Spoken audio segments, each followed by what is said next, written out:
அழகிய தாமரை தடாகம் ஒன்றில் பலம் மிக்கதும் சக்தி மிக்கதுமான கஜேந்திரன் என்ற ஒரு யானை வசித்து வந்தது. அது ஒரு நாள் ஒரு முதலையின் பிடியில் அகப்பட்டு கொண்டது. தன் சக்தியின் மேலிருந்த நம்பிக்கையினால் பல நாட்களாக போராடி பார்த்தது. போராட்டத்தின் முடிவில் தான் பலமிழந்து சக்தி இழந்து போவதை கண்டு கொண்டது.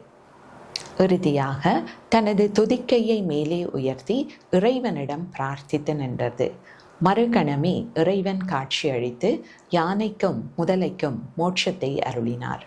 இங்கு யானை என்பது அகங்காரத்தையும் முதலை எமது பழைய பழக்கங்களையும் குறித்து நிற்கின்றது. எமது அகங்காரத்தை விடுத்து பணிகின்ற மறுகணமே நாம் கருணையை உணர ஆரம்பிக்கலாம். நன்றி.